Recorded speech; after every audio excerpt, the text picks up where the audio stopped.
Hello, coucou de petite vidéo, je fais mon cinéma pour parler de cinéma, puisque je suis allée voir aujourd'hui en salle un film que j'avais prévu de voir demain, mais je l'ai vu aujourd'hui. 3h34, un film qui s'appelle The Brutalist et qui a été réalisé par Brady Corbett, avec entre autres Adrian Brody. Je mettrai le nom des acteurs en annexe. Je vous débriefe, je vais essayer de débriefer très vite fait l'histoire. Un monsieur qui est architecte, ça se passe après la guerre, fuit l'Europe et va s'installer aux États-Unis où il a un de ses cousins qui vit là-bas avec sa femme. Et donc il va essayer de revivre, de faire carrière avec son métier.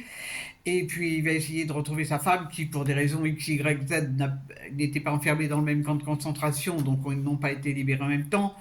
Donc il va essayer de la retrouver alors qu'il pensait qu'elle était décédée.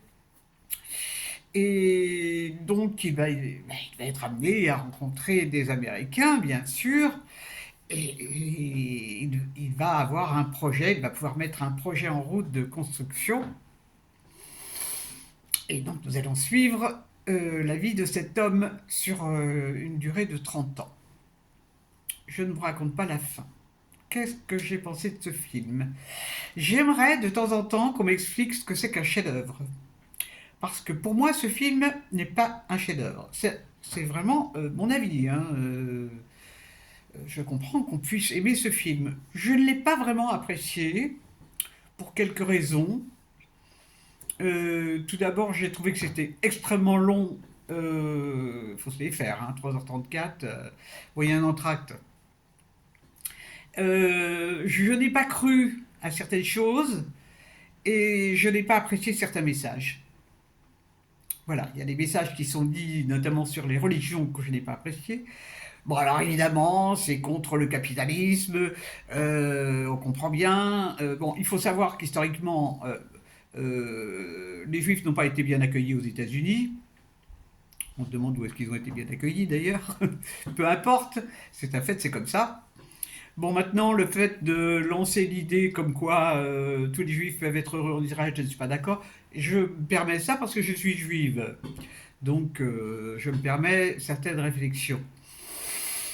Et puis, il y a des choses qui vraiment. C'est too much pour moi. Bon, alors la première partie, on le voit vraiment œuvrer pour son boulot et tout. Mais ce mec-là, il a des problèmes, hein. Bon, dans le film, je vais spoiler un petit peu. Commencer le film, ça démarrait d'une manière déjà que je ne comprenais pas bien, les images à l'envers, tout ça. Bon, et alors, dès le premier quart d'heure, pratiquement, on voit que le mec qui vient de traverser le monde, qui sort de la concentration, va dans un bordel vers une prostituée. Moi je veux bien, bon ça me paraît pas évident, mais après tout chacun fait comme il veut.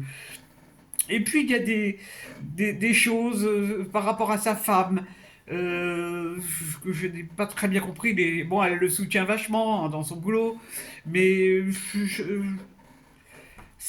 ben, ça m'a pas plu, quoi.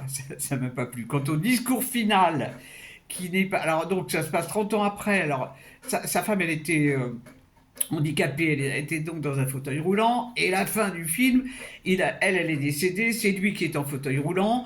Et c'est sa nièce qui est partie s'installer en Israël, qui était mutique, qui ne disait pas un mot, qui tient un discours sur l'art, sur la vie, sur le. Pourquoi Bon, je n'ai pas apprécié, j'ai pas apprécié, hein, c'est pas dramatique. Des films, j'en vois beaucoup. Il y a certains qui m'enthousiasment, d'autres non. Par exemple, il y a un truc que j'ai pas compris dans le film. Bon, à un moment, il est vraiment limite clodo et il fait la connaissance alors qu'il fait la queue pour avoir à manger, tout populaire. Il fait la connaissance d'un monsieur qui est avec son petit enfant, un monsieur qui est noir, qui d'ailleurs est joué par Isaac de Bancolé. Alors, Isaac de Bancolé, on l'a pas vu depuis des années. Et alors, il y a une amitié qui se lie avec lui, mais c'est pas clair. Il y a- voilà, c'est un film qui pour moi n'est pas clair, ni dans son message, ni dans sa réalisation. Il y a vraiment des scènes que je n'ai pas compris. Alors j'ai rien compris, hein, c'est fort possible. Moi, j'ai pas la science infuse. Peut-être que c'était un jour où j'avais pas l'esprit à comprendre ce qu'avait voulu dire le réalisateur. J'ai entendu certaines personnes dire que c'était la suite du pianiste. Non, pas du tout, parce que dans le film le pianiste, il n'est jamais été en camp de concentration. Justement, il a échappé au camp de concentration, il s'est planqué. Donc, c'est pas la suite du pianiste, pas du tout, pas du tout, pas du tout. Non, c'est un film qui parle des traumatismes. Alors, il y a des images aussi. C'est lourdin, il y a un moment, il y a une histoire de train sur des rails, bah oui, les rails, le train, tout ça, bah oui, ça c'est les camps de concentration, bah tiens, si vous n'avez pas compris, je vous le dis, c'est ça. Bon, enfin pour moi, ce n'est pas parce qu'on fait des allusions à la Shoah qu'on réalise un chef-d'œuvre. Il y a eu bien d'autres films, beaucoup plus sobres, qui parlaient de la Shoah et qui, eux, étaient des chefs-d'œuvre. Bon, allez, j'arrête de cracher mon venin. J'arrête. Je vais perdre des abonnés, je vais perdre des abonnés parce que je sais que ce film m'a beaucoup, beaucoup plu.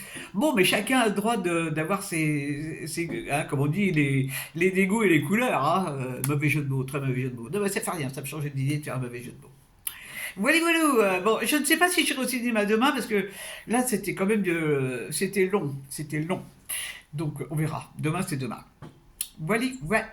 Bon, bah, si vous avez aimé, tant mieux. Hein, et puis, je vous dis salut, salut, à la prochaine pour parler cinéma et art.